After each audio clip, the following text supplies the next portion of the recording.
tan jiraachuu dandeessu. Haa ta'u immoo malee waan nu badheerraa waan sitti mutu jira. Amma yeroo kana akka arginutti naannaa baay'ee irraa Oromiyaa ABO'n yookaan militariin Oromiyaa to'achaa jira, diina qulqulleessaa jira, harka keessa galfataa jira. Karaa biraatiin immoo humni TDF jabaatee Amaara keessa galee jira. Egaa gara kamitti akka deemaa jiru argaa jirra akka Oromoo tokkotti yeroo teenyee ilaallu. Yeroo kana immoo akka Oromootti maal gochuu qabna, maalitti yaaduu qabna jennee wal hubachiisuun gaariidha. Ani inni duraa wanti inni isin jedhu biyyuma addunyaa kanarratti Ameerikaan baay'ina isheetiin miti kan addunyaa kana mootee waan barbaadde argattee biyya kamiyyuu sodaachiftee mootee jiraattu. Maalinni humna jabeeffachuudhaan tokko Oromoon yeroo ammaatti wanti gochuu qabu Oromoon karaa kamiin iyyuu humna waraanaa jabeeffachuu qaba. Ilaala humna waraanaa jabeeffachuu qaba. Nama humni qabutu namni illee wajjin taa'ee dubbatanii gosheeshinii godha. Kan Oromoon tasgabbaa'een isinitti himaa kan hubadhaa. Oromoon jechuudha. Humna waraanaa jabeessuun ilaala humna waraanaa baay'ina miti. Humna waraanaa hidhate leenjee uummanni duuba jiru jabeessuun barbaachisaadha yeroo kanatti. Asirraa fagoo deemuu hin qabnu. Ilmaan warra Tigraay irraa baradhaa. Tigraay yeroo ammaatti baay'ina miti. Humni biyya naannaa sana Itoophiyaa sana dhufee irratti duulee hin dandeenye. Maaliif? Humna hidhate, humna kutate, humna uummataan deeggaramu qaba. Kanaaf Oromoonis yeroo ammaatti ani yeroo baay'ee maalan jireenya koo keessatti waa tokko hin jalqabu. Jalqabnaan garuu hanga dhumaatti du'allee yoo ta'e aarsaa kaffaluun qaba. Oromoonis yeroo manni tokko ho'i achirraa waa godhe Oromoon harka gutaa gaafa immoo achirraa qorre baanii abaaraa kun Oromoo qabsoo Oromoo eessaa nu ga'an jiru gaas hin turre waan ta'eef jechuudha. Uummanni amma qabsoo keessa jira, lola keessa jira. Yeroo ammaatti uummanni duuba dhaabbachuu barbaachisaadha. Uummata dhachiisuun, dargaggeessa dhachiisuun, leenjisuun humni Tigraay koo militarii miti kan mo'aa jiru. Uummata duuba jiru mo'aa jira. Inni kaan nyaata dhiyeessaa, inni kaan basaasa hojjechaa humna lolaa keessatti bara lola keessa jiranitti karaa adda addaa tooftaa adda addaa nama barbaachisa. Oromoon yeroo ammaatti kanatti fayyadamuu qabdu. Tokkoffaan kan Oromoodhaa dhaamu yeroo ammaatti humna cimaan Oromiyaa keessatti ijaaramuu qaba. Humni cimaan har'aaf otoo hin taane Itoophiyaa sanaaf otoo hin taane humni Afrikaa kanallee sochoosu humni cimaan eessa keessatti ijaaramuu qaba? Oromiyaa keessatti ijaaramuu qaba. Ilaala yeroo baay'ee cabneerra. Milikirraa kaanee, Hayilasillaasirraa kaanee, Dargirraa kaanee, Wayyaanirraa kaanee, Diqaalaa Dheengadda aangootti dhiigaan baafnirraa kaanee argeera Oromoon. Kanarraa waan baratoo ta'e uumaan bara. Ammi kun maalinni baalaansii humnaa godhachuudha kan nu barbaachisu. Humni cime eessayyuu ni ga'a. Yoo humna qabaatte otoo hin jaalatiin dirqamanii namni si faana taa'ee negosheeshinii godha. Karaa kaminuu hin murteessifatta jechuudha. Sagaleen kee caalmaa argata jechuudha. Anamma waa tokko badhaa. Tooftaadhaaf yeroo baay'ee naasaa turre. Ilma warra Tigraay, lola warra Tigraay kana tooftaadhaaf irratti hin duullu. Tooftaadhaan maaliif? Diina nu cabsu irratti bobba'uun waan guddaadha. Inni guddaan maaliin diinni nu cabsu? Keessumaa Oromoo waa tokko hin dagatina. Oromoon jaarraa 19ffaa jalqabaa kaasee amma har'aatti kan inni ittiin irratti qabsaa'aa jiru, kan isa irrattis qabsaa'aa jiru ideoloojii nafxanyaati. Ideoloojii nafxanyaati. Kana hubadhaa. Tigreenis ideoloojii nafxanyaatiin dhuftee nu bittee waggaa 27. Kana hubadhaa waa tokko nu hin dogoggorina. Ka'umsa keessa hin dogoggorina Oromoon. Oromoon ka'umsa kee hin dogoggorin. Ka'umsi Oromoo maan cabinsi Oromoo ka'umsisaa ilaalcha nafxanyaa fi nafxanyummaadha kan Oromoo cabse. Kan ammoo buqqifnee amma gannatti waggaa 100 dhiisiiti waggaa 1000 yoo dabarle Oromoon bilisa ba'uu hin danda'u. Kanaan boodatti Oromoo maatti ilaalcha nafxanyaa irratti qabsaa'uu qaba. Ilaalcha nafxanyaaf nafxanyaa irratti qabsaa'uu qaba. Kan ammoo of keessaa buqqisuudhaaf humni cimaan uumamuu qaba. Maaliif? Nafxanyaan nu keessa dhalate baay'eetu jira. Nafxanyaan Amaararraa nutti dhufu hin eegina. Nafxanyaan nu keessa dhalate baay'eetu jira waan ta'eef humna kana cabsinee akka Itilar keessatti Itilar namni maqaa Itilar kaase tokko akka yakka ta'etti Oromiyaa keessatti kana gadi buufnee dhaabuu qabna.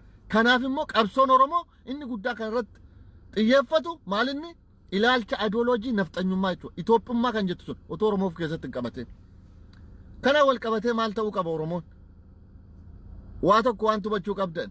Humni Tigree jabaatee dhufu kun ati hon jabaanne minxaafi diimaa qaba siyaafee aangootti ol sin baasu kana bari walitti muu qabna lolli kamiyyuu biyyi kamiyyuu allaansin barbaada yookaan michummaan barbaada yaadaan kan wal deeggaru kan militarii wal deeggaru kan risoorsiidhaan wal deeggaru ni barbaachisa yeroo ammaatti nuti militarii miti kan wayyaanii fa wal deeggaraa jiru ideoloojiidhaan wal deeggaraa jirra ideoloojiin ilaalcha nafxanyaa balleessu isaanis nutis ilaalcha nafxanyaa balleessina kanaaf malee wayyaaniin finfinnee dhufu boru aangootti si baasees deeba itteen eegin amma irratti duulaa jechuu koo mitati ofii keetii jabaadhu sin jechuun barbaada nama Oromoon kee kan hubachuu qabdan ofii keetii jabaadhu umni cimaan akka Afrikaatti akka Itoophiyaa saba Itoophiyaa keessa jiru miti akka Afrikaatti umni cimaan Oromiyaa keessatti ijaaramee chaalenjii godhu ijaaramuu qaba kanaan boodatti waa barachuu qabna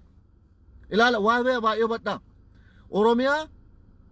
Oromoo waggaamma kana milikirraa kaasee amma guyyaarra Abiyyi Ahmad engadda dhiiga keenyaan baafnee milik caala Oromoo balleessatti amma geenyutti Oromoo maal ta'ee jedhaa badhaa Oromoo waa sadirraa fageessan inni edda duree Oromoo hidhannoorraa fageessan kana beeku waan ta'eef jechuudha Amaara keessatti hidhannoon maal seetan hidhannooni nuuf haadaadhaa jedhan warri waaniyoo warri Tigrees hidhannoon nuuf xabaa jedhan Oromoon garuu hidhannoon maaliif yakkaa jedhan Oromoodhaaf kana bara maaliif diinni akka lafa kaa'aa ture ilaala Oromiyaa keessatti hidhannoon uummanni Oromoo hidhate akka Oromiyaan obbulchitu akka Oromiyaan bilisa baatu diinni keenya nu caala beeka kana bara inni dursumaan waan diinni keettiin si cabse jabaattee qabachuu qabda dursite jechuudha inni guddaan maalinni hidhannoo jabeeffachuudha jechuudha maaliif diinni kee akka hidhanne godheessi bitaa ture waggaa 150 ati immoo garbummaa kana jalaa bahuudhaaf maal ga'uu qaba jechuudha hidhannoo qabaachuu qabda jechuudha kan biraan barbaachisu hidhannoo kan biraa maalin qabeenya Oromoo saamuudhaan Oromoodhuma keessatti ijaarratanii qabeenyuma Oromootiin Oromoo cabsuudha inni lammaffaa qabeenyuma Oromootiin Oromoo deebi'anii cabsuudha inni sadaffaan maalinni gantuudhuma Oromoo keessaa bitatanii Oromoo kan bakka bu'u balleessanii gantuuf diqaalaa nu keessatti guddifachuudha sadaffaan kana sadanitti diinni fayyadamaa ture diinni waa meeqatti fayyadamaa ture tokko militarii akka Oromoon hidhannoon godhan lammata qabeenya isaatti saamuudhaan abbaa qabeenyaa kan taate sadaffaan diqaalaa fi bitamtuu Oromoo keessaa bitatanii Oromootti balleessuudhaan kan Oromoo bakka hin buune yookiin immoo kan Oromoo bakka bu'u lafarraa balleessuudhaan kan Oromoon amma har'aatti maal ta'e garboome jechuudha maal ijoollee mee sheerii godhaa isuma waa'ee dubaraallee odeessullee sheerii gootu miti gadi baatanii maal sheerii godhaa nammaa dhufu amma yeroon kun yeroo murteessaa irra geenye jirra anamma yeroo kanatti yeroon sa'aatiin qabaanne dhimma dhuunfaatiif jechuudha ani waa'een yeroon amma yoo xiqqaatan caan kutaa 10 irraa kaasee miseensa abaawuun ture isarraa kaasee jechuudha egaa miseensi cabee maal ta'e amma kan odeessine seenaa kaleessaa tuuluudhaaf odeessuun barbaadu waan ta'eef waggaa 3 keessatti ifaan nuti ifaajaa turre har'a maalirra gahaa jirti boqonnaa sadhumaarra geessee jirti Oromoo waan hubachuu qabdan boqonnaa sadhumaarra jira Oromoon amma yeroo ammaatti Oromoon boqonnaa dhumaarra jira kanaafan dhufe har'a yeroo kanatti yeroo dhimmi guddaan qunnamee jiru dhimmi dhuunfaa jechuudha kanaaf sheerii godhaa nammaa dhufu kanaaf inni dursi Oromoon maal ta'uu qaba humna of ijaarrachuu qaba jechuudha inni lammaffaan Oromoodhaan ergaa dabarsuun biyyi kamiyyuu addunyaa kanarratti lola kamiin boodatti negotiationiin ni ta'a biyya kam keessatti addunyaa lola addunyaa tokkoffaa irrattis lola addunyaa lammaffaa irrattis cold war irrattis lola wal keessaa yookaan civil war irrattis kamiyyuu fudhattan waan biraa dhiisaati lola sanyii duguuggaallee yoo ta'e dhumarratti maaltu ta'a jechuudha negotiationii ta'a jechuudha amma yoo Oromoodhaa wanti nan hidhaamu yoo xiqqaate 91 irraa Oromoo waa barachuu qaba Oromoo yeroo baay'ee maal ittiin akka nyaatamu sittima durse maalin nyaatama ay Oromoodha indoo goggore mal akkuma kaleessa oppiidiyoon waa tokko badha kan nama ajaa'ibu kaleessa wayyaanee eeguudhaaf wayyaanee tiksuudhaaf qeerroo ajjeesaa turte oppiidiyoon waaqayyo kana sitti agarsiisu kaleessa wayyaanee tiksuudhaan waggaa afuriin boodatti opiidoon qeerroo lafarraa fixaa turte. Har'a immoo wayyaaneen irraa tiksaa jettee qeerroodhaan ba'aa lolaa jirti jechaa jirti. Kana badhaa seenaan maal akka ta'e akka seenaa bartaniifani kana. Akka gale kana warraa akka waa hubattaniifani. Isa Oromoon maal qabsaa'ee lolee kaleessa koo dirqamaniiti. Namni dirqamee nama jala bulu hin jiru. Dubartiin keelee dirqamtee si jala bultu jaalalaan malee. Gochaan itti amananii kaleessa wayyaanee faana nu fixaa turan. Itti amananii wayyaanee faana kaleessa nu fixaa turan. Har'as deebi'anii lakki nuti dirqamneeti malee afaanii farka nu hidhaniiti nu ficcisiisaa turanii. Amma wanti waa'ee isaanis ittuu barbaade miti. Oromoon keenya gowwaadhas hin jedhan. Anis uummata Oromoo keessaa waan tokko ta'eef. Oromoon keenya gara laafessaan jedhani gadi maal of kaaseen gowwaadha on jedha garuu fudhatama qaba. Uummanni gowwaa meeqatu jira waan ta'eef. Gowwaayyuu miti uummata keenya keessa Oromoo keessa kan sammuu isaa yaaduu hin dandeenye amma sa'aa jira. Ifaanis itti maan amma sa'aa yaaduu kan hin dandeenye isan baranne miti kan barate keessa.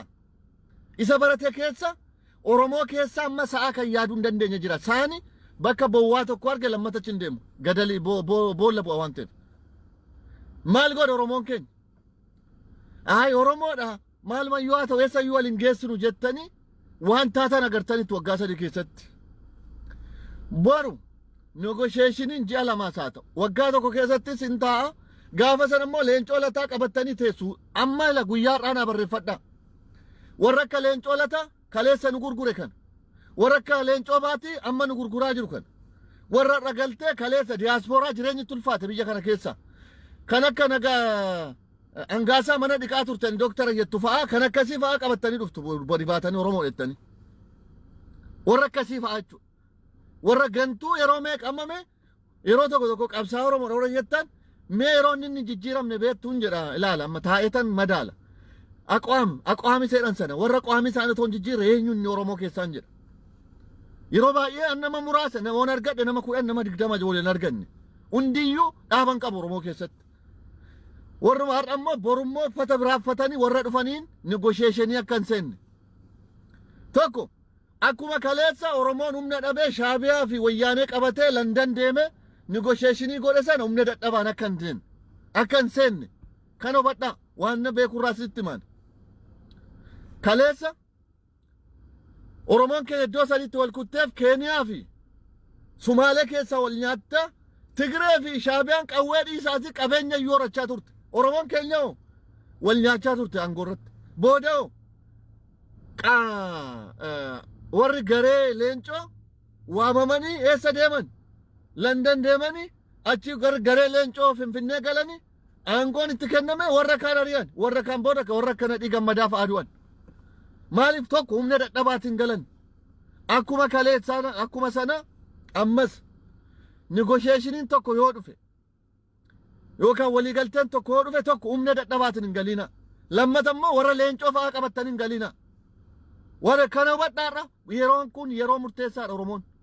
Isinitti mala kana sittan hima jala muree sitti hima.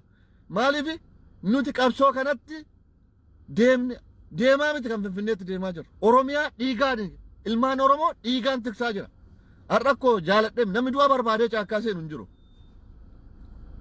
Akkuma warra sirra teessee dhageessu kana akkuma kee kana nyaatuu barbaada. Akkuma kee kana maatii horachuu barbaada. Akkuma kee kana ijoollee isaa guddifachuu barbaada.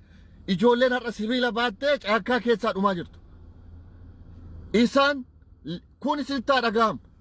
Akkuma kaleessa ilmaan Oromoo meeqa nyaachifne boodayyuu Oromiyaa gannee banne sana akkuma sana humna dadhabaan gantuuf hattuudhaan Oromoo keessaa diqaalaadhaan akka negotiation irra seen. Maal seetan Ameerikaa keessatti? Ameerikaa keessatti sirna Ameerikaa keessatti namni tokko bakka olaanaa aangoo olaanaadhaaf yeroo dorgomu haayiskuulii irraa maal akka inni ta'etu istiriinsaa qo'atama. Haayiskuulii keessatti illee yoo ta'e waggaa 17 18 olitti yoo namichi sun reepistii ta'e hattuu ta'e aangootti ol hin baasan. Maaliif amala sana waan qabaateef guyyaa ta'e amalli sun itti deebi'uu danda'a waan ta'eef. Akkuma sana ammas Oromoon yeroo kanatti bor wanti tokko negotiation tokko yoo dhufate warra kaleessa hattuu ture nama hin qabnu eenyu qabna isaan malee beekaan keenya isaanii kaleessa ko leencoo taatiif ko badhaasa kennaa turtan warra leencoo taatiif jechuudha borkoo sina biyya madiif badhaasa warra kennuudha teessanii dhugaasitti ani Oromoo kana naman waan ta'eef jechuudha maaliif Oromoon kun aqwaamii tigrii qaba aqwaam ifa manaa godha ejjennoo irratti rakkina qaba waan ta'eef jechuudha ejjennoo irratti rakkina qaba waan ta'eef kanaan booda akkuma Ameerikaa kana kaleessa har'a miti kaleessa gaafa waggaa 17 maal ture jennee ilaaluu qabna Oromoon Oromiyaa bulchuudhaaf Oromoo hoogganuudhaaf kanaan booda maal taanee ilaaluu qabna kaleessa maal turanii gaafa waggaa 17 irraa kaasee yeroo meeqa yaada isaa jijjiiree jennee ilaaluu qabna sanaan deemuu qabna kanaan booda hattuuf gattuun Oromoo yeroo hunda nyaachiftu kanaan deemuu qabna jechuudha kanaaf boru wanti tokko dhalate anammayyuu kan sitti himu kanarratti Oromoon gadi fageenyaan ilaallatee negotiationii humna cimaadhaan Oromiyaaf Oromoo kan ta'u kan madaalu humna cimaaf duubaa qabaate isa duubaa galuu miti humna militarii humna kamiyyuu barbaachisaa ta'e Oromiyaadhaaf qabaate warri dhaqee boruu kursirra taa'ee nama faana dubbatu nama dandeettii qabu nama ilaalcha Oromoo boruu qabu nama ilaalcha nafxanyummaa keessatti guyyaa tokko dhaaban kun jala murameetti mamuu qabu Oromootti boruyyuu taanaan Oromiyaa keessatti aangootti ba'uudhaaf ilaalchi nafxanyaa masfartii ta'uu qaba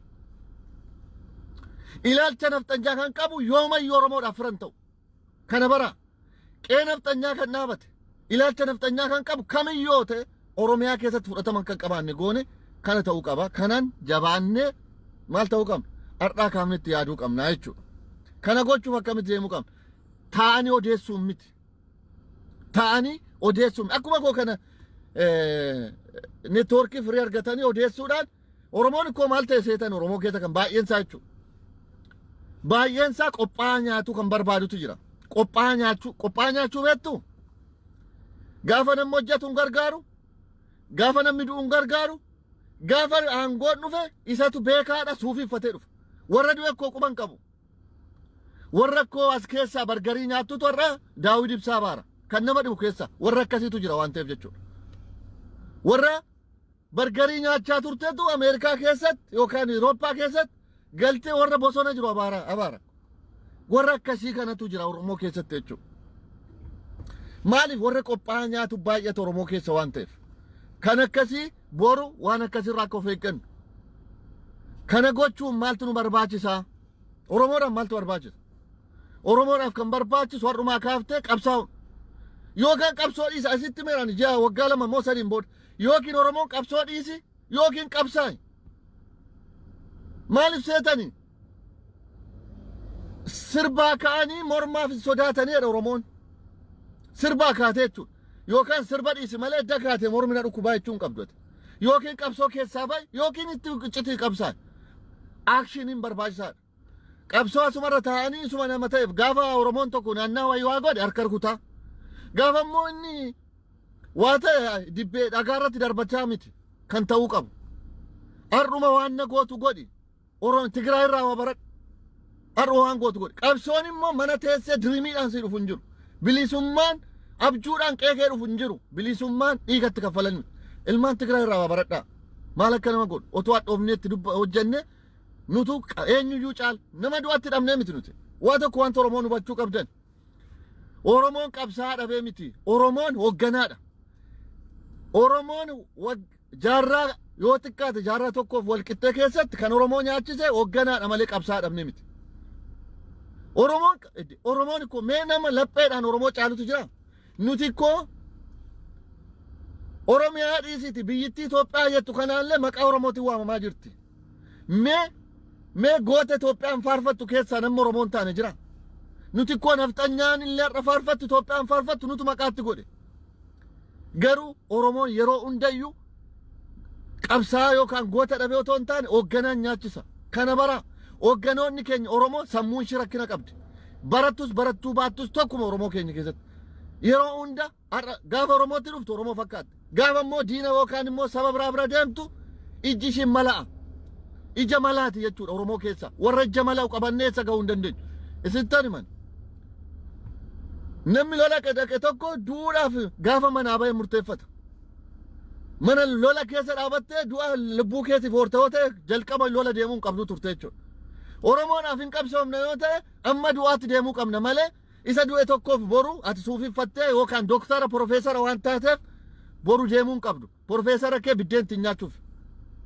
Profeesara keetiin garuu yoo ittiin qarshii sanaan oomu qabsoo gargaarte qabsoodha kun. Profeesara qabdaaf immoo boru na filadhaa itti deemta ta'e kun qabsoo miti. Walitti muu qabna. Annama eenyummaa namaa xiqqeessuus miti. Dhugaa walitti muu barbaachisaadha waan ta'eef. Waanuma faammi ooftuuf waanuma dubbiin sii mi'aawuu fi aangootti na baasee yoo ta'e kunis hin ta'u. Profeesara kee fi doktara kee dhiisiiti. Sii gala afaan waan mi'ooftuu fi waan dubbii dandeessuuf waan namni harka sii rukutuuf boru qabsootti aangootti sin baatu Oromiyaan bulchitu. Har'a walitti muu qabna. Jala murree maal ta'uu qabna. Kana borumtii keenyaaf lafa keewwachuu qabna. Kanaaf amma maaltu nurraa eegama akka Oromootti. Oromoon yeroon kun yeroo dhumaa akka jaarraa jalqaba bara Minilik yeroo inni gadaa cabse eenyummaa Oromoo cabse akka jaarraa sanaa yeroo sanarra jirra. Maaliif yeroon gadaa deebifnee jaarrurra jira. Yeroon Oromiyaa to'annuutu jira. Yeroo Oromoo abbaa biyyaa goonuurra jira. Kaleessa jalqaba jaarraa 19 yeroo Oromummaa dhabne, yeroo Oromiyaa dhabne, yeroo gadaan cabe, har'a garuu yeroo itti ijaaramu wal fakkaata waan ta'eef jechuudha. Kanaaf Oromoon maal ta'uu qaba? Jabaatee cimee aarsaa kaffalee waan na ta'u hundayyuu godhee qabsoo kana bakkaan ga'u qaba. Sana ta'uu baannaan jireenya kee guutuu qabsoo bilisummaa yoo jette ati hoduudha malee nama miti. Hoduu odeessaa nafin. Yeroo hunda maal nuun jechaa jirtu nafxanyaan koo yeroo tokko wanti nuun jettu gaariidha. Dhugaadha. Dhugaatti amanna. Nama ganda tokko waggaa 50 keessatti hin to'anne nuun jettu. Dhugaa miti maan sobaa wanti jettu. Nafxanyaa waan ta'eef waan sitti men jibbiin. Maal nuun jetti nafxanyaan? Waggaa 50 keessatti ganda tokko iyyuu hin to'anne oduudhaan nuun jetti. Sirriidha kun. Isaan gaarummaaf nuun hin jenne. Si boquu gaccabsuudhaaf jedhan. Hoo jedhanillee dhugaadha wanti kun. Amani yoo fudhadhu. Sini galee? Kanaaf ammayyuu wanti isin hin jedhu. Jireenyuma keenya guutuu qabsoo kaleessa abbaan keenyatti lolee ani umuriyaa dhafitee har'a nama waggaa amma kanaa ta'e ijoolleen korratti dhume bormoo ijoollee kootitti ficuudhaaf hin barin deeman. Oromoon isa dhumaa fi Oromiyaa to'adhu. Eenyummaa kee qabachiisa. Yeroon kana bakka baay'ina namaa soo ta'e gaadha.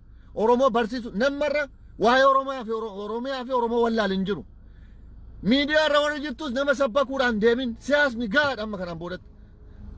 Qotee bulaan Oromoo siyaasatti miidiyaa irra teessee dubbattu caala beeka. Yeroon darbeera. Yeroon Oromiyaatti barsiifnu, Oromummaatti barsiifnu yoo xiqqaate waggaa 30 ol darbe. Yoo xiqqaate waggaa 10 asitti Oromoon baree jira. Yoo xiqqaate. Wanti nuti gochuu qabnu maa inni? Akka Oromootti maal taanaa? Maa eessatti deemnaa? Akkamitti wal ijaarraa? Kanarratti jabaannee deemuu qabna. Akshin yeroo tokko immoo wanta isin jedhu amma. Kan Oromoo kana dubbatanii fitu dogoggorri Oromoo kana. Amma akka tasaa ta'ee carraan arganne namoonni adda addaa beektonni Oromoo baay'een Ameerikaa kana keessa jirtu. Waa tokko waan hubachuu qabnu jira. Yeroo kanatti naagala yeroo Oromoon boqonnaa isa dhumaarra ta'e jiru waan ta'eef wanti kun barbaachisaadha. Waan na dubbattan, waan na yaaddan borummoo gadi baatanii hin odeessina. Kan Oromoo kana akkoo yoo galgala dubbate ganama miidiyaarra jira. Icciitii keessan qabadhaa. Wanna gootan diinatti ni mina Oromootu ni mina. Siyaasa bara. Siyaasa keessa yeroo jirtu wanta haadha manaa keetti nimnillee jira. Wanta haadha manaa keetti nimneyyuu baay'eetu jira. Kana bara Oromoon keessuma ammayyuu taanaan tokko hin baay'isina nama. Lammatammoo namoota icciitii qabattan icciitii dubbattan. Waa'een kun waa'ee biyyaati, waa'ee lubbuu namaati. Waa'eedhuma dhimma dhuunfaa miti kun. Waanuma salphaas miti. Akka Oromootti wanti isin dubbattan waa'ee lubbuu namni borutti darbuuti. Waa'ee biyyaati wanti dubbattaniif. Kanaaf icciitii dubbattan of kadhaa. Waan lafa keessan of kadhaa. Kan Oromoo kanarra yoo dubbate boru nafxanyaa harkaa dhageenya bakka. Boru ajandaan nafxanyaa biratti boru kan dhaga'uu qabna. Mee of kadhaa waan dubbattan walitti himaa waan yaaddan lafa kaa. Icciitii keessan walii gala. Kanaan of kadhaa isin jechuun barbaada. Walumaa galatti kan hin jechuu barbaadu yeroon kun Oromoo kamiif iyyuu ergaan dabarsuu barbaadu. Yeroon kun boqonnaa dhumaarra jirra. Boqonnaa dhumaa jaarraa 10 salgaffaa akka yeroo jaarraa 10 salgaffaa Oromoon itti cabeerra jira. Yeroon kun immoo yeroo Oromoon itti ka'ee abbaa biyyummaa mirkaneeffaturra jira. Kana waan ta'eef kamiyyuu warra sira teessee na dhaggeeffattus ani yeroon kana jedhu nama tokkotti Oromummaaf Oromiyaa barreessee namitti kenne hin jiru. Hundiyyuu responsibility qabna. Hundi keenya jechuudha. Itti gaafatamummaa qabna waan nan dandeenyuun asirra teessee sheerii gochuun illee itti gaafatamummaa qabna. Anaaf sheerii godhuu dhiisee yoo barbaachisaa ta'e warra sirraa dhageessee dubbachuudhaaf illee baate. Kanaaf hundi keenya Oromoo waan tokko waan sitti himu. Oromoon qabsaa'u jira. Oromoon manuma taa'ee abjootutu jira. Oromoon manuma taa'ee bilisummaan abjuudhaan argutu jira. Manuma taa'ee abjuudhaan arga. Dhugaadhaan otoo hin taane. Bilisummaan abjuun dhufu hin jiru. Yoo nam beekaan maal jedha Oromoon? Beekaan dogoggora isaarraa barataa. Dogoggora keenyarraa barannu yeroo darbe. Goobanaarraa waan barannu qabna. Ala Sillaasee waan nu godhe bitamtoota Oromoo keessaa kan akka jaagamaa keelloo fa'aa warra bitatee maal akka nu godhe beektu. የተማሪዎች ሙቭመንት ወካኒ ስቱደንት ሙቭመንት keessat adda dureedhaan kan lolaa tureenyuun Oromoo hin beektu seenaa duubatti deebisa ilaala. Oromiyaa mirkaneessuudhaaf wayyaaneef dura kan bosona seene Oromoodha kana beektu maal akka taane beektu. Dheengadda wayyaanee fi Oppiidoo wayyaanee qofa miti Oppiidoo nu fixxe nu ajjeefte wayyaanee faan ofirraa buusuudhaaf waan na kaffalle beenna. Dogoggorri keenya ammayyuu hin dhaabanne. Oromoon kanaan boodatti dogoggora isaa sirreeffatee deemuu qaba. Yoo dogoggora keenya yeroo hunda akka dhoqqee keessatti gangalanna yoo ta'e bilisa ba'uu hin dandeenyu. Kana bara amma waan ajandaan lafa sidii kaa'ee jira. Kanarraa waa hubattu eetayyaadha. Humna jabeeffachuun dirqama. Humna biyyittiidhaa qofa otoo hin taane Afrikaa keessatti nuti miliyoona 50. Sudaan, Noorti Sudaan miliyoona 30. Keeniyaan miliyoona 40 iyyuu hin guutan. South Sudan miliyoona 20 meeqa. Nuti biyyoota warra biyya ta'anii oli kana bara. Kanaaf wanna guddaan nu barbaachisa. Humna guddaan nu barbaachisa. Akka Oromootti yeroo filaallu nuti biyya mataa keenyatti. Kanaaf humni cimaan akka Afrikaatti cimee gadi ba'uu danda'u ijaaramuu qaba. Kan immoo ijaaruun mana taa'anii oboo jedhanii harka rukutuu miti. Wanna barbaachisu godhanii aarsaa inni lolaan dandeessu lolte. Inni meeshaan dandeessu meeshaa inni sagaleedhaan dandeessu inni yaadaan dandeessu hunda goote jechuudha. Malee isuma namni wayii waa hojjeteen harka rukutaa suufiffachaa hin ta'u kun. Oromoo keessa kanatu jira. Oromoo keessa qophaa warra nyaatutu jira. Qophaa warra nyaatu. Mee har'a laala warra biyyitti naannee maqaa Oromootiin nyaataa jiru. Eessatti dhaqanii waan. Ijoolleen Oromoo koo meeqatu wayyaanee ari'uudhaaf du'e. Ajjeefame rasaasa baatee deema. Warra har'a Ameerikaa keessatti ijoollee isaa paajaaroon barsiifatutu warra maqaa Oromootiin Oromoo fixaa jira. Kun gonkumayyuu hin ta'u kanan boodatti. Gonkumayyuu kun hin ta'u. Ani asii bargara nyaachaa boru dhaqee Oromoon isa qabsaa irratti taa'uun barbaadu. An jireenya dhuunfaa jiraachaa jechuudha. Isumatti qabsaa'eetu bakka qabata boru. Isumatti du'eetu itti fayyadama boru. Kana walitti muu qabna jala murree jechuudha. Kanaaf Oromoon kan qabsooftu immoo inni biyya jirtu namaa jettee miti. Ofii jettee qabsoofta. Gabrummaa waggaa 150 baattee waggaa 150 dabaluun qabdu. Oromoon ayyattee baafteetta agarteetta. Kanaan booda diqaalaa fi gantuu irraa waa barachuu qabdu. Kanaan booda akkuma Ameerikaa namni tokko Oromoon isi ganda Oromoo tokko bulchuudhaaf eenyu akka ta'e baruu qabdu Oromoon kanaan boodatti. Umurii isaa guutuu eenyu ture? Namichi kun eessa dhaabachaa ture? Ilaalcha maalii qabaachaa ture? Iddoo meeqa rukutaa ture jettee ilaaluu qabdu. Ofii jecha namaa jecha miti. Ofii jettee jechuudha. Kanaaf kanarraa waa hubattee Oromoon jabaannee wal bukkee dhaabachuu qabna. Waan kanarraa waa hubattu yaada akka tasaa ta'ee yeroo gabaabaa keessatti galuu hin danda'u. Dhimmi dhuunfaa na qunnamee jira. Kanaaf ergaan kun waa qabdee jedhan yaada namoonni baay'ee sheerii gochaa jirtu. Warri caala immoo kana bal'ifneetti haasofna jettanis yaada qabaattanis irratti bal'isa. Ani yaaduma sidii kennuufan dhufe yeroon kun waan hubachuu qabdan Oromoon boqonnaa dhumaarra waan jiruuf karaa kamiiniyyuu Oromoon harkuma baasanii miidiyaa kanarraa mul'achuun hin barbaachisu amma. Bakka sirbaa fi qabsoon garaagara. Bakka shuphisuu fi garaagara bakka asirraa miidiyaatti mul'achuu fi qabsoon garaagara. Yoo qabsooftan qabsaa yoo qabsoofne ta'an dhiisaa hin farsina qabsoo. Wanta sitti muu jechuudha. Oromoon yookiin qabsaa yookiin qabsoo keessaa ba'i. Kana walitti muu wanti qabnu.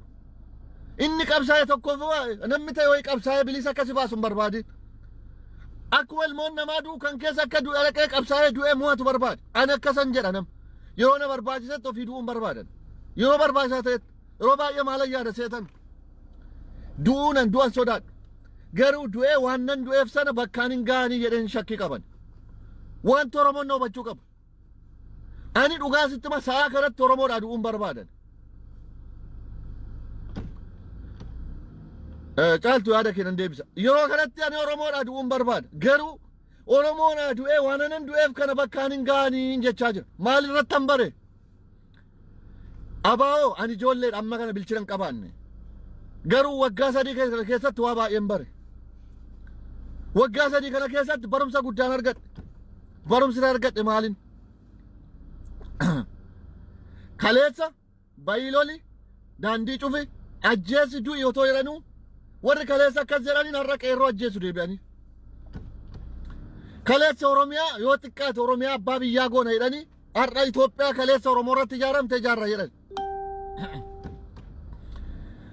Warra kaleessa nafxanyaa ofirraa kufnina jedhanii har'a nafxanyaa caala nafxanyaa ta'anii dhufan. Warri kaleessa akkoo ijoollee ficcisiisaa turan. Warri kaleessa ijoollee Oromootiin bayidu loli bilisa jechaa ture har'a garuu nafxanyaa ta'ee dhufe. Kanaaf inni nama nuwani. Isinitti meera guyyaa har'aattani lolee duudhaaf ani abbaan barbaade Oromoodhaa hunaan ajjeesanii gannatan gala. Gannatan gala. Kani kun anaafi maal seetan hubanni waani kootum ejjennoo koote anaaf. Garuu yoon du'e ani du'e eenyutu bakka hangaa waan nan du'eef mee yaadadhaa Taaddasee Birruu maaliif du'e? Hacaaluun dheengadda maaliif du'e? Isa Hacaaluuf du'e daandii Hacaaluun du'e irra deemaafi jirra. Oromoo keessa kanatu jira rakkina akkasiitu jira. Kanaaf namni du'uun maaliif barbaachisaa yeroo jedhu tokko kanaaf gantuuf hattuun yoo boru har'a harka rukuchiifte nama ficcisiifte aangoo irratti baate taate. Uummata Oromoo ficcisiifte taate. Du'uun kanaaf maaliifan du'a? Yeroo tokko tokko immoo uummata akka sa'a nama jala deemu. Uummata harka rukutuu malee yaaduu hin dandeenyetu jira. Uummata kanumti dhufe abbaa kooti jedhee jiraatu akka gaallamoota kan marge faana ciisutu jiraatu. Kana faana yeroo tokko rakkisaadha. Kaleessa dargii faana harka rukutte, wayyaanee faana harka rukutte, har'a immoo biyyi faana harka rukutte isinitti meera. Warra kaleessa wayyaanee eeguudhaaf nu ajjeesaa ture har'a immoo wayyaanee nurraa dhoowwaa fi baanuu lolaa jira. Kaleessa ati yeroo tokko qaanoftu, yeroo tokko qaanoftu. Yeroo tokko sammuutti kee yaaduu dhaabatte. Kanuma dhufeef yeroo harka rukuttu, kanuma dhufeef akka sa'a yeroo si'oof. Isa ani koo uummata isa barate dabalatee jechuudha. Isa hin barannee waraqata qoxxarre dabalatee. Kanuma dhufe faana akka gaallamootaa kan ciisu kun. Uummata akkasitu jira. Kanaafan du'a maaliifan du'aa jedhu. Maaliif seetani? Yeroo du'uun immoo ani du'uun maatii koo miidha kana bara. Mee laalaar qabsaa meeqatu du'ee maatiin isaarra goodaarratti faca'ee jira. Gantuu fattuun garuu warra paajaaroo fi fooqii keessa jiraatti. Warra akkasii yeroo agartu koo si aarsa maaliifan du'aa jetta. Kan kunis baduu qaba. Oromoo keessatti kun hubatamuu qaba. Hubatamuu qaba. Oromoon kamiyyuu Oromiyaadhaaf du'uu sodaatu hin jiru. Gantuu hattuun garuu nuti duunee aangoo irratti baati boru. Isa nuti duunee baatee gurgurti boru. Oromoon koo yeroo meeqa gurgurame mee taa'aati ilaala. Oromoon yeroo meeqa gurgurame. Eenyuun gurgure diinni Oromoo koo nu keessa diqaalaadha hattuudha gantuudha nu keessa. Kana hubadhaa. Kanaaf walumaa galatti Oromoon jabaannee cimnee amma maal goonaa eenyu sappoortii goonaa warri jettan jiru caaltuun na gaafataa turte. Wanti barbaachisu yeroo ammaatti humna. Yeroo ammaa boru maal seetanii Oromoo kana yeroo baay'ee akkaataatti hin mooksantu jira. Abiy Ahmed yeroo duraa maal yaada seetan yeroo baay'ee ona hubattan ani saayikooloojii Abiy Ahmed baay'een beeka. Oromoo kana waanuma barbaanne yoo goone daandii barbaanne irra oofnaa uummanni kun dhaabatee yaaduu jedhee yaada. Yeroo baalee deeme Aliyyii Cirrii jechuun waamuyyuu hin dandeenye Aliyyii Cirrii siin jedha. Yeroo Harargee deeme Jaarraa Abbaa Gadaa siin jedha. Yeroo Finfinnee dhufe Waaqoo Guutuu siin jedha. Bakka Oromoo kan harka rukuchiisu nuti koolma Abbaa Gadaa siin jedha. Kana koo toftaa kana Abiy Ahmed qofa miti gantuu meeqatti fayyadama. Sini galee gantuu meeqatu kanaan nutti fayyadama. Warra akkasii kanas ofirraa eeguun barbaachisaadha jechuudha. Kanaaf ammayyuu wanti dhufaa jiru warroonni akkasii afaan damma dibatanii boru ay qabsaa turree nuti sumee qabsoo keessa turree jedhanii qabsoo Oromoo daandiirra jallisan meeqatu jira kanarraa dhaabadhu of eegi. Diina qofa otoo hin taane of keessaa diina kee ofirraa eeguu qabda kanaan boodatti. Boru uffatuma uffatanii dhufu har'a garuu sifaan hin jiran. Har'a sifaan hin jiran har'a koo kan sajjeesisu haani. Har'a koo oppiidoon yeroo malaakaa taatetu jira kan nama dhibu koo. Oppiidoon malaakaa taatee nutti dhuftetu kana kan Oromoo fudhatee harka rukutuufitu jira. Maaliif uummata kanan beeku waan ta'aniif saayikooloojii kana beeku waan ta'aniif.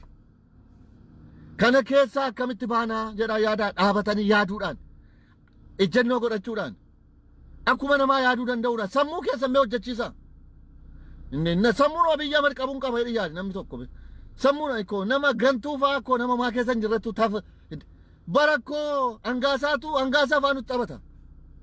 Angaasaa maa keessa hin jirre re'eettisitu warra akkasii fa'aa nutti taphataa jira. Kanaafi Oromoon jabaattee cimtee waan yaaddu waan karoorfatte bakkaan ga'uuf kun qabsoon lamumaan deemee dhufu hin jiru. Adeemee qabsoo kana Oromoon bilisa baa bakka minxaafuma diimaarra deemee baa jechaa hin jiru. Aarsaa nama gaafachiisa, aarsaa nama kaffalchiisa. Aarsaa kaffalteef garuu bakka ga'uu qaba. Ani yoon du'e garuu wanti ani du'eef bakka ga'uu qaba. Kana walitti mul'isuu qaba. Meeqatu nu ganeekkoo? Meeqatu kaayyoo jaarraa abbaa gadaa nyaate? Meeqatu kaayyoo waaqoo guutuu nyaate? Meeqatu kaayyoo Taaddasee Birruu nyaate? Meeqatu kaayyoo Nadhii Gammadaa nyaate? Meeqatu kaayyoo Hacaaluu Hundeessaa nyaate? Meeqatu nyaatee jira ko? Kana hubadhaa. Warra kaayyoo nyaattutu jira nu keessa. Kanarraa Oromoon jaabattanii of eeguu qabdu. Kanaaf walumaa galatti dubbii gabaabsuudhaaf maal gochuu qabnaan? Maal gochuu qabnaa? Asitti mira tokkoof tokko humna Oromoo jabeessuun dirqama. Naftanyaan isaa dhufu, Tigreen isaa dhufu, humni keemman jabaannetti akkuma kaleessaa taata kanarraa badu Oromoon. Kanarraa humni jabaachuu qaba. Oromiyaa keessatti kan Itoophiyaa sanaa otoo hin taane kan Afrikaa keessatti ta'u nuti biyya isin hin jedheera. Nuti sadarkaa ja'affaarra jirra baay'inaan. Bal'ina lafaatiin osoo deemtan. Biyya Afrikaa keessatti sadarkaa ja'affaarra jira. Nutu biyya sana keessatti. Biyya waan taaneef humna Afrikaaf ta'u ijaaruu qabna biyya sana keessa jabaannee jechuudha. Isarraan maal ta'an sararraan booda negotiationiin kamiyyoo ta'e gantuufattuu qabannee deemuu qabnu. Amma jala mureessitti hima. Gantuufattuu otoo hin taane nama Oromoo ta'e kaleessa dhaloota isaarraan mar'aatti maal yaadee jira? Namichi kun eessa ture jedhame Oromoon miliyoona 50 keessaa nama 200 guunnee qabdi Oromoon. Mee lakkaa warra mee nu gurguru kan 200 guutani. Gantuufattuu miidiyaa kanarraa nu gurgurtu laalaa 200 guutani. Mee miliyoona 50 keessa Oromoon namuma 200 qofa qaba. Mee Waaqayyo sitti agarsiisu. Oromoon asbaanee Oromoon cimaan beekaan Oromoodhaaf kaayyoof karoora qabu warra akkasiitti negotiationii ta'uu qaba.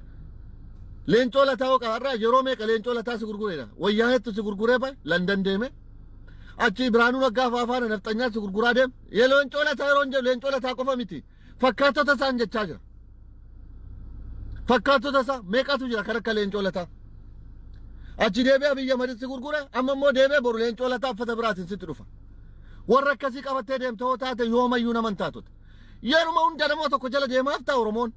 Ani ko kan nadhibu Oromoo uummanni kun iyyuu rakkina qaba. Ani ko warra gantuu qofa miti kan rakkina qabu. Uummanni kun mataa keessatti rakkina qabdu. Maal jireenyuma kee guutuu nama tokko agarte bakka kana booda agarte sin baasu nama sanarraa nama uumuu hin dandeessu. Beekaa cimaa uumuu hin dandeessu. Jireenyuma kee guutuu bakka ani sitti meeram yeroo isaatti Jawaar Mahammad illee hojjetee nu ga'a yeroo isaatti. Kan akka Jawaar Mahammad uumuu qabna malee yeroo hunda Jawaar Mahammad jettee faarsuu naftu. Faarsaa hafuun qabdu.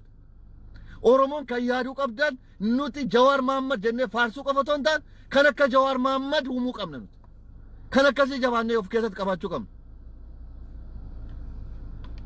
Kanaaf jabaannee cimnee akka Oromootti kan taa'uu qabna. Kanuma isin jedhaa isinitti dheeressu sheerii laakii godha. Kanuma isin jedhaa nagaan naa oolaa yeroon kun hin dagatina. Yeroon kun yeroo Oromoodhaan murteessaa ta'e. Yeroo akkasumaan bahanii miidiyaa kanarraa suufifatanii waanuma wayyaaniin har'a biyyi kana gooti Ameerikaan kana dubbatte nama gadi buusaan jiru daawwadhaa. Wayyaaniin kololtee dhuftee qawwee amma kana qabdi wayyaaniin toftaa kanaan deemte kan nama odeessaan hafin akkuma namaa cimi.